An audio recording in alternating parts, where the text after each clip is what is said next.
You're watching the program that identifies market trends, provides insightful analysis, and reliable research. Key elements to help you profit from the pros. Profit from the Pros is brought to you by Zacks Investment Research. Learn more by visiting them online at zacks.com. Welcome to Profit from the Pros. I'm Terry Ruffalo. Well, Greece was on investors' minds this week. No, not the musical, the country, and its economic situation, especially after Standard & Poor's began the week by lowering its long-term sovereign credit ratings on Greece, although the IMF did vow to continue supporting the country. Despite this, investors did manage to show some enthusiasm over some corporate deals that were announced early in the week. A less than expected drop in May retail sales figures, a bit better than expected weekly jobless claims report, and housing starts that beat estimates this time around. In the mix of other U.S. economic news out this week was word that inflation continued its upward creep and New York's Empire State Business Index fell for the first time since November, and that news caught analysts a bit off guard. We are going to talk more about the volatility of the week a little bit later on in our roundtable, but volatility, choppiness, still the watchwords out there. Yeah, absolutely. Steve Reitmeister. You know, another piece of good news that did happen this week was stocks had their best one-day percentage gain since May the 31st on Tuesday. Now, I thought for sure that was the end of the correction, but no such luck. Yeah, we've been volatile is definitely the watchword.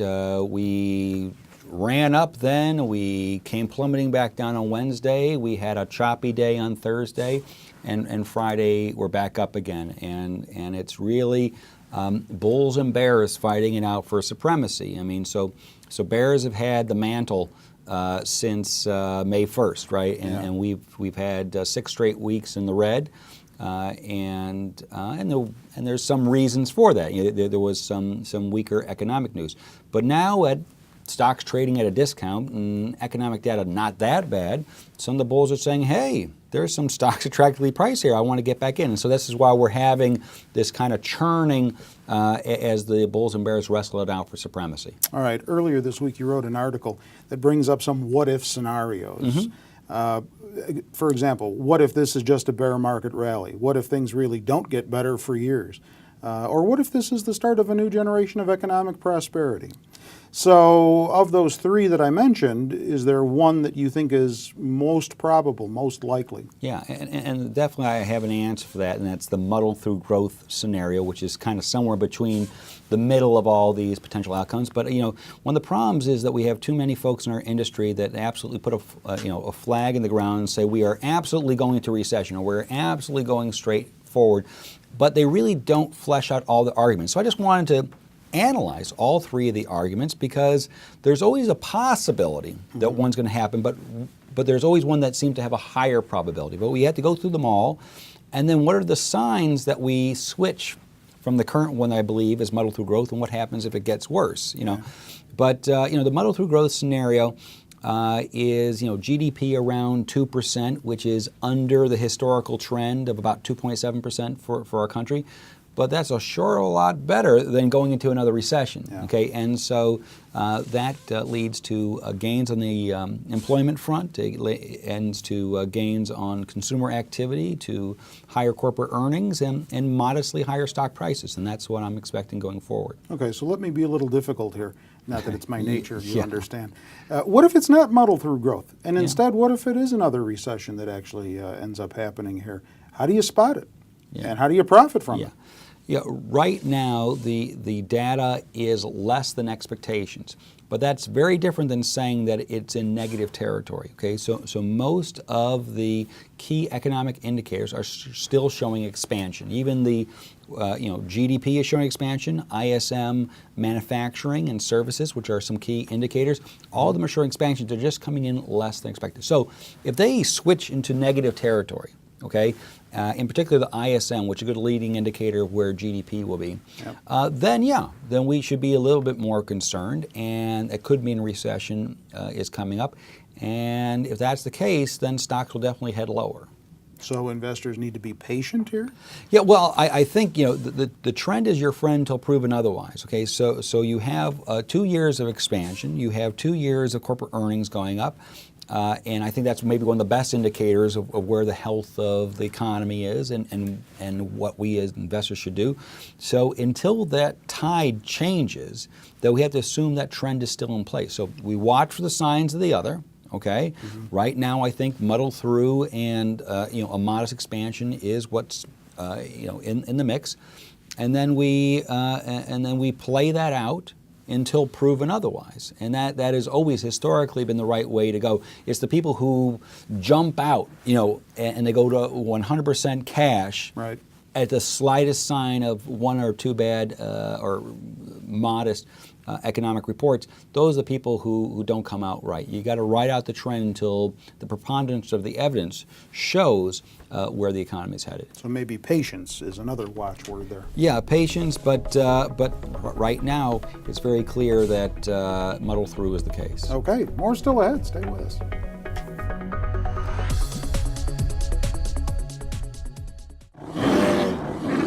Here is your Bull and Bear Stock of the Week.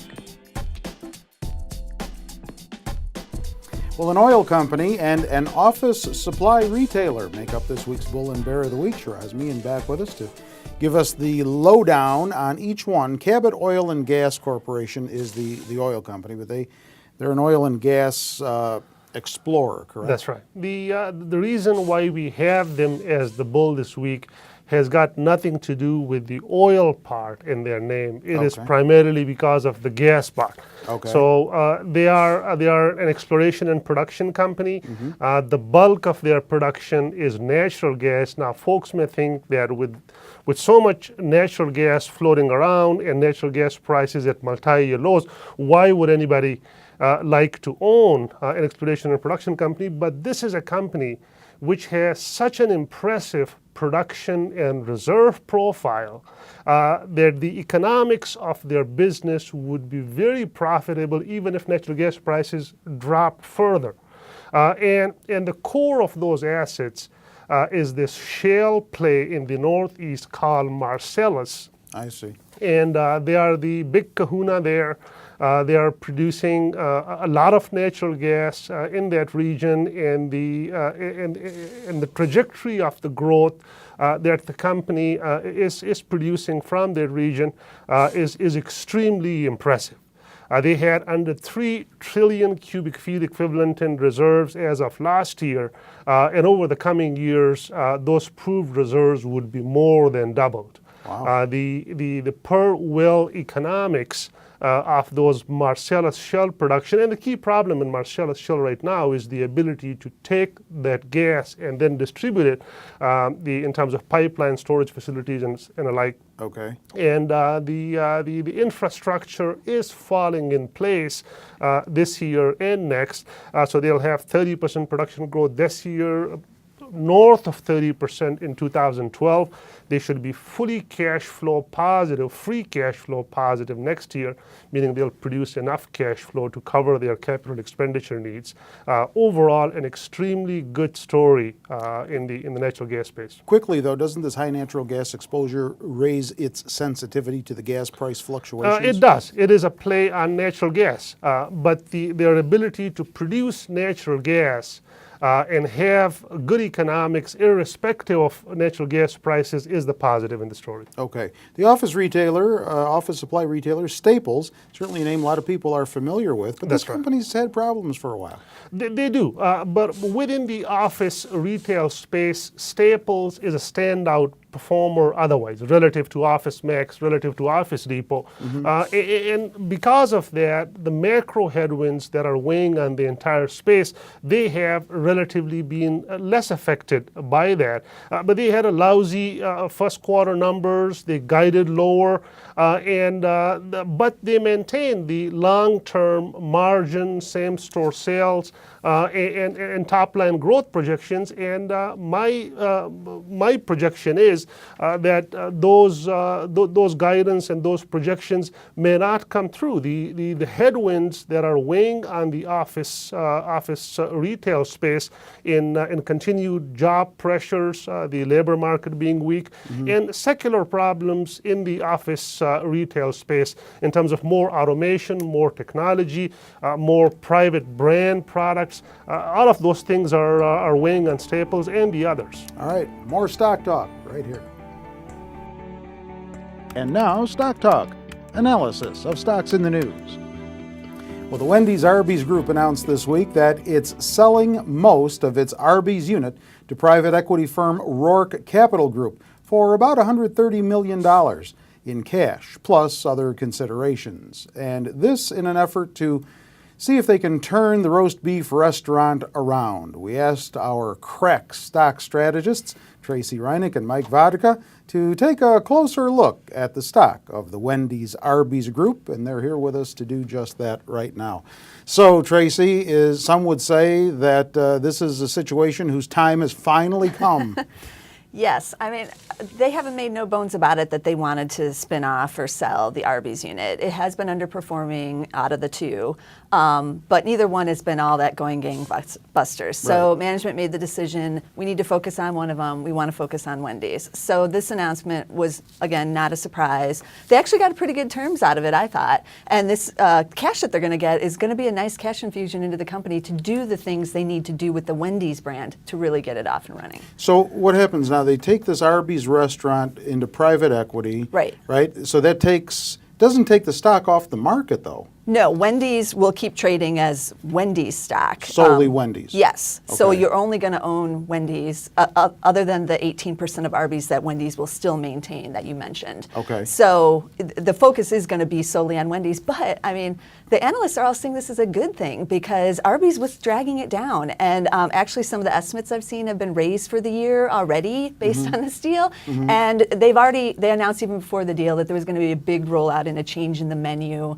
They're going to roll out breakfast in 1,000 restaurants by the end of the year. Yeah. These are all things that this cash infusion is really going to help with. So, Mike, the stock doesn't have much of a 52-week range price-wise. Has there been any momentum on the Wendy's Arby's Group here of late? Well, actually, I brought two charts with me today. I brought the longer-term picture with me, the 5-year, but shifting into the shorter-term picture you're asking me is, we'll go ahead and jump right to that one here real quick. We can always go back. But, yeah, you know what? In the short term, actually, the momentum has been, it's been tilted towards the bullish side, absolutely. What we've seen from Wendy's for about the last 18 months or so is we're seeing lower bottoms, and it hasn't broken out on the top side yet, but there's definitely looks like there's some short-term momentum here. But then, you know, backing up to the longer-term chart here, you can see that in 2007 and 2008, their share price really took a pretty sharp tumble, topped out at about $22, and right now we're trading at $5. But it definitely looks like the market does like what they're seeing from the company right now, based upon what Tracy's saying. So we're seeing some of that show up in the chart, definitely. So what you're saying then, if I'm hearing you right, is that what was announced this week, this breakaway of the Arby's part of the company, will bring more upward momentum? Yeah, that's what we're looking for. We did see a little bit of downward pressure in the very short term, and we saw the share price rebound off of a key trend line that's been in play for the last 2 years. So we saw a nice bounce there, and the upside target is about $5.30. If it gets through $5.30, then we'll be looking for an upside breakout. So, Tracy, is this going to make Wendy's more competitive? I think so. Among the top 3 fast food chains? Right. People forget that they're the number 3 out of the chains. You know, yeah, they're going to do some good things with this breakfast menu. They're instituting a whole bunch of new sandwiches on the chicken side, but also on the burger side. So, yeah, I think they're going to be able to focus solely on their business, which is trying to compete with Burger King and McDonald's still. That has always been the goal. Certainly interesting. Thanks for your help on this one. Another interesting roundtable coming up. Don't miss it.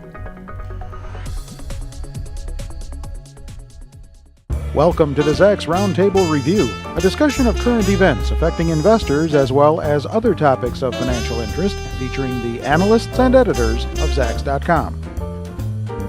Well, there was certainly no shortage of news out this week that put pressure on the markets, but of all the news that came out, just what pressured the market the most? Well, if there's any way of telling, our pros will be able to, namely our editor-at-large, Steve Reitmeister, our research director, Shiraz Mian, and the market technician, Kevin Matris, plus top stock picks. So you'll want to stay tuned for those, I'm sure. So I'm just going to start right down the line because we didn't get a whole lot of time at the beginning of the show to get some analysis from you, Steve. Of all the news that was out there, inflation creeping up, Greece, Empire State Index, what do you think was the most market pressuring? The combination of the Empire and the Philly trying to give a sense that manufacturing activity is probably weaker, but what we said last week, I said there was 6 reports this week which were all kind of medium weight reports that each of them would have a tug on the hearts of investors, and that certainly was the case, and that's why you have an all over the place week, because some were positive, such as jobless claims, which was better than expectations, and industrial production was better, but you had some that were weaker, and that's why we are all over the place, as people are not quite sure of the direction. So hard to pinpoint. Shiraz, what do you think? Was it Greece that had everybody's attention? I think the Greece, in combination with all the other negatives, had an impact. If we had good Empire State, if we had good Philly Fed, if the CPI number was benigner, if there is such a word, then it was, then probably Greece wouldn't have mattered at all. But the fact that Empire State came as negative as it was, and the Philly Fed was as negative as it was, made us thinking that this narrative of second half recovery and the manufacturing slump being tied to the Japan situation, folks have started questioning that assumption a little bit. And that was the key negative in the data flow, because the Empire State and the Philly Fed pertained to June. All the rest of the data was May-centric. So that was the key negative in my view. Kevin, what do you think? Yeah, I do think the Empire State and the Philadelphia Fed survey, that was the biggest pressure on the market this week. But interestingly enough, I think it was Merkel who came out today, who it looks as if she's willing to play ball and work with the Greek austerity measures. So the Greek debt problem set the market in motion, going lower several weeks ago. But interestingly enough, hope that there's going to be a solution today seems to be rallying the market just a bit. Well, there's a meeting this week, right, over on this situation? Shiraz? Yeah, my read is that this worldwide sell-off is putting pressure on the Germans to play ball. And effectively, the solution that everybody's talking about is basically kicking the can down the road, giving the Greeks some more money. So yes, it is a sigh of relief that yes, the Germans will be on board to give the Greeks some more money to push the problem a few months down the road.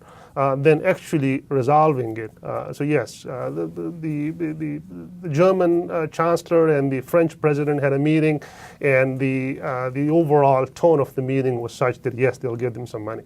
So Steve, is the only thing that can lift the market here earnings? Because we're still a ways away from the next earnings season. It's not the only thing. I mean, this morning when I'm taking a look at things and the market's spiking higher, why is it spiking higher? It could just be a relief rally, but also the market does climb a wall of worry. Okay, so in other words, you don't necessarily need these very clear positive economic reports. You just need them to not get worse. So what happens is the market rallies because expectations are going higher, expectations get too high, data starts coming in lower, market comes down, okay, but then expectations get lowered, okay? And so what's interesting is, we're so focused on earnings in this company, and we know how clearly the expectations of earnings and what happens to the company above or below expectations is so important.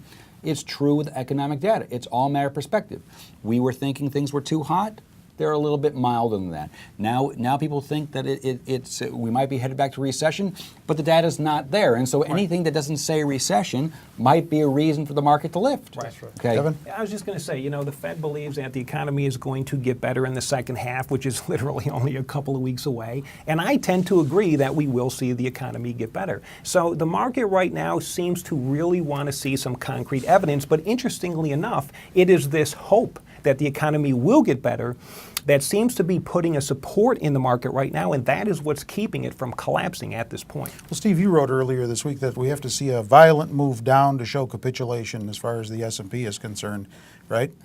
Normally that's what happens, but it doesn't always happen that way. Sometimes, like this 6 weeks down, I mean, that's the slow bleed way, okay? And maybe there is no violent last move. So I'm kind of in the mindset now of if I see stocks that I like that are attractively priced, and a lot of them are trading at 20, 30% plus discounts to where they were, and yet the fundamentals are still intact, I'm going to buy them up. All right. Well, speaking of which, give us your top pick of the week. Yeah, actually, I picked some up this morning. Cummins Incorporated, large engine transportation maker. So, it's a theme that we've heard before, which is the world is expanding. They got to move more goods and more people and things of that nature. Cummins makes engines for pretty much every large vehicle you can imagine, and it's been as high as 120, trading now in the mid 90s. I'm just loving the valuation on it. Shiraz. Perrigo. It's a pharmaceutical company. They have a fairly unique business model in this overall defensive sector.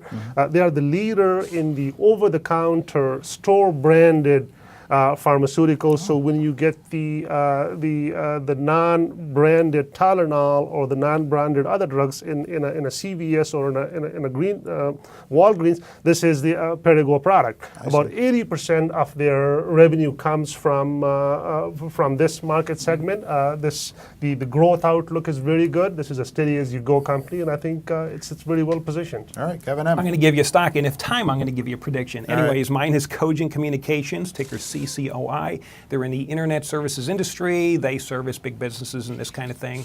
The reason why I like it, it is a small cap growth stock, huge projected growth rates. This is not a value play because the valuations are huge. But I do believe that there is a $24 price target from here. That is a 53% potential gain. Can you give us the prediction in 5 seconds? Next 300 points in the Dow is up before it goes down. All right. Up. You heard it here first. Thanks for joining us. We'll see you next time on Profit from the Pros.